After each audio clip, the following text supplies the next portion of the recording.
As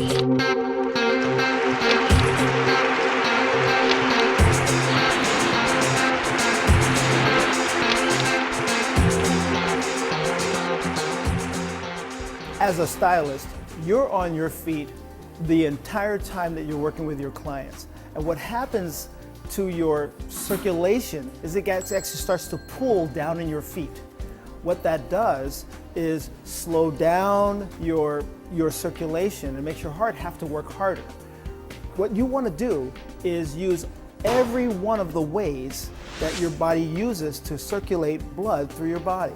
It actually has 5 ways. The first way, of course, is the heart as a pump. The second way starts in the feet. What it does is, with that heel strike, the heel strike, when you stand on your feet and move around, it starts the return flow back up the calf. The third way that your body uses to get circulation back to your heart is in the calf. So when you are flexing your calf, what that does is pump blood into the calf, and then there are flaps that close in the veins. And of course it pumps again, and the blood continues up back to the heart. The fourth way that your body uses to get circulation back to the heart is what I call the arterial return wave. You know, if you're in a bathtub and you splash water, there's a wave that comes back from the other side of the tub. The way that the blood gets to your foot and to both of your feet is through the arteries, but then the body doesn't just zoom blood right down to your feet. What it does do is send blood down in whooshes.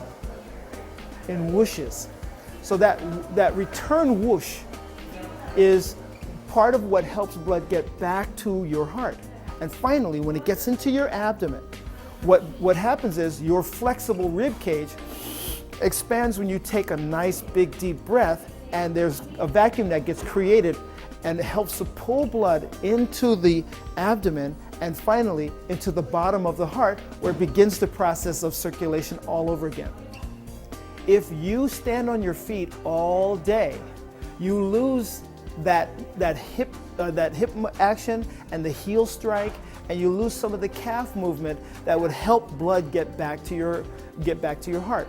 So what you want to do is have everything in place that will help your body make this process happen easier. I'm going to ask you to look down at my feet. I went to visit my friends over at Relax the Back in San Mateo, and I picked up a little platform. What this does is help your circulation of the foot that you're not standing on, so that while it's resting, you stimulate the circulation of blood in your foot. And that will help to stimulate the circulation that goes not just through the foot, but also up the calf and back to the heart. The second thing that you can do is, if you look at this chair, there's a padded ergonomic mat. And this padded floor will soften some of the cushioning, will soften some of the excess stress that goes through the feet. And you'll see it. You'll see the depression in the mat as I walk. And if I walk around my client, it's not so much of a stress on my feet. One of my favorites that I also picked up at Relax the Back is a saddle chair. And what this does for you is allow you to turn yourself around, and it leaves your feet free to circulate and move, and you can actually sit down and wiggle your feet while you are working on your client. You can turn around your client, and you can turn your client around, and having that freedom of movement in your legs will help with the return wave that happens, that starts at the feet, goes through the calf, through the thighs, up to your abdomen.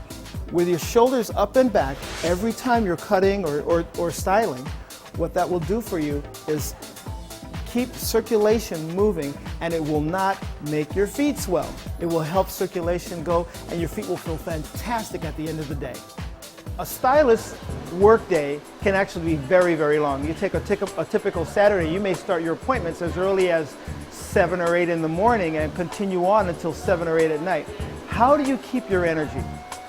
The number one thing that you need for energy production to keep yourself up and on and alert is oxygen. The first thing you need is oxygen. The second thing you need is water. The third thing you need is movement. First, let's talk about oxygen. The number one thing that you can do to improve your circulation of air into your brain, because your brain uses a lot of oxygen, it also uses a lot of water. So let's get some oxygen into that brain. First, breathe in your nose, out your open mouth. And I'm going to ask you to do this reach up and reach back exercise with me. In your nose. Take some big deep breaths, and once the shoulders are back as far as they can go, take a few breaths, big deep breaths in your nose and out your open mouth. What that will do is supercharge your brain with new oxygen. The second thing you need is water. And let me tell you something about water.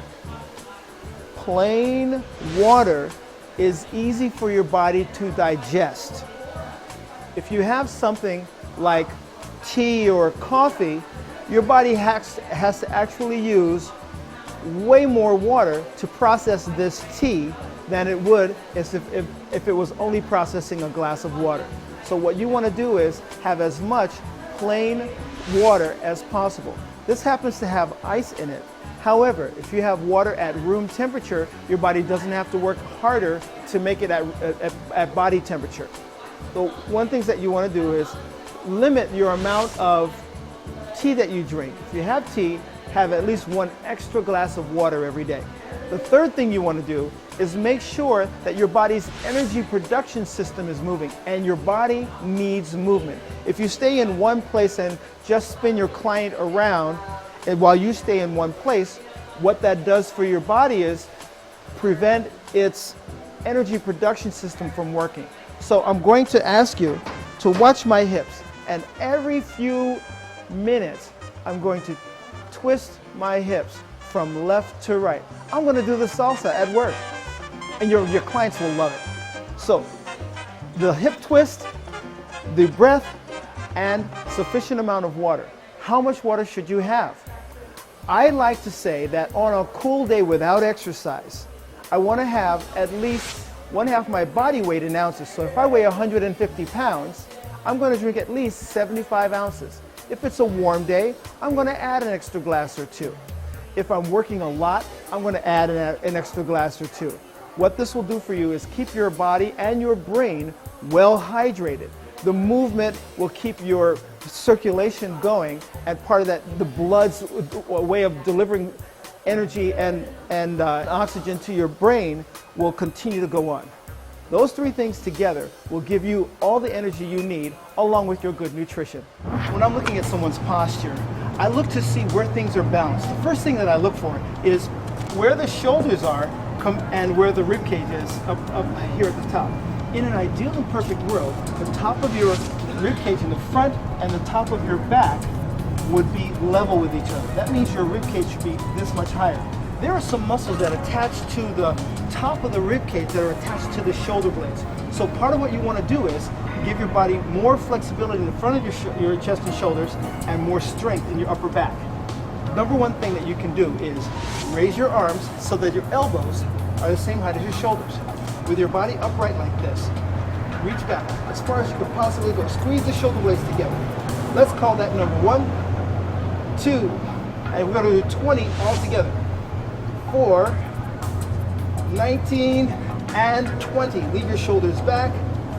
Let the shoulders stay back. And what you want, by doing this on a regular basis, at least twice a day, 20 repetitions twice a day, it will strengthen your muscles in your upper back so that the shoulders stay back here easily, effortless, and naturally. The next thing that I look for is how close the shoulder blades are together. We're asking how strong should those muscles be. This should be so strong that between your shoulder blade and your spine should be 1 thumb width. So if I was looking for your shoulder blade to be right here and your spine right now, looking at your thumb width, you've got 1, 2, 3, about 3.5 thumb widths. In an ideal and perfect world, your shoulder blades would be, the muscles would be so strong that they hold your shoulders back. And when your shoulders are here, the weight of your arms winds up behind your body's midline. Your shirts will fit better, all of your clothing will look so fantastic on you, your posture will be great, and your natural beauty will be able to shine. In an ideal and perfect world, I'm looking at your body. You've got your hip bone here. Your tummy tends to be naturally flat. But if you're leaning back, it puts the weight behind your body's midline. What needs to happen is these muscles here need to be strong enough to pull the shoulders back, and that's the value of pulling the shoulders back. Eventually, the space between the ribs will actually expand, and this will become the new normal. It won't be like you're sticking your stomach out, but it'll be much more that your shoulders are going up and back, and that will become the new normal. It will not feel like you're sticking your stomach out. The body's actually designed to be up and open effortlessly, and you'll get that. Okay.